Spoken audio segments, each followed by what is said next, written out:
What's your take on what is behind this volatility? I know that there's so many different answers possibly and a combination of things, but if you really, people will say Syria now and the possibility of a trade war, but really if you take a look at when the volatility started, it happened about 2 months ago when the Fed released its jobs report and there was a hotter than expected wage inflation number. And that was long before the threat of tariffs. That was long before the threat of Syria. Yeah, exactly. Look, I think there's a lot of noise, but if you look at the stuff that's actually, the reality is last year was a weird market. The idea that we go through with that low volatility in stock markets is not normal.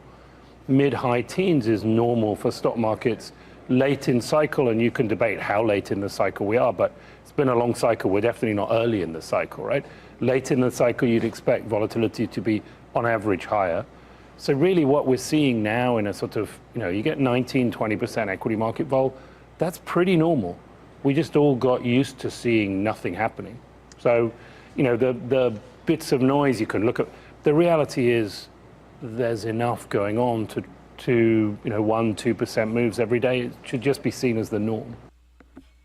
Hey there, thanks for checking out CNBC. So he does bring up a good question. I kind of want to ask the audience as well, and I've kind of brought this, Bitcoin obviously is very volatile, and the stock market recently has become very volatile, and he makes a great argument that it's mostly noise and it really just has to do with the interest rates. But we really have seen somewhat of a correlation. So when the stock market started to take, it was really Bitcoin that first took the dive first, and then the stock market followed after.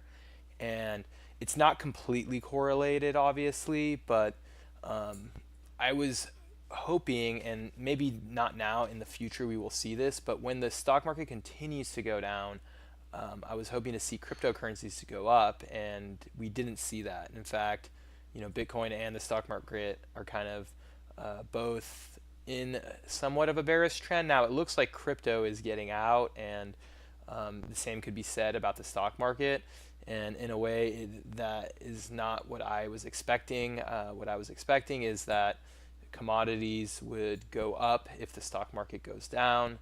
And it's a kind of an interesting trend that I want my audience to follow. And obviously leave your comments, leave your opinions, because this is a question that they're taking advantage of this volatility, the traders, and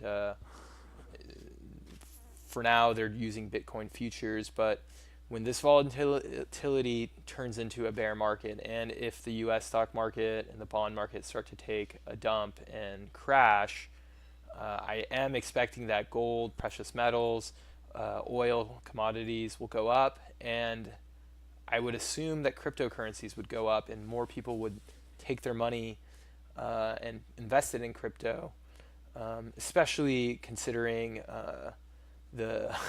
and we're going to have to wait and see about this, but if the interest rates stay really low and stay where basically banks give you nothing, I do see a lot of people obviously moving into cash positions, but also maybe moving into crypto and gold and assets like that will hopefully appreciate better than just staying in fiat only and obviously trying to time the rebound. But let me know what you guys think. It's a really interesting topic, and if I could get some comments from the audience, I would greatly appreciate this.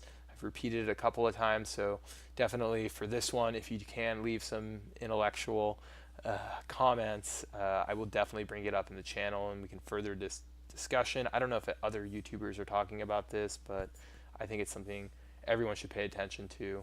So let me know what you guys think, and I will talk to you guys soon.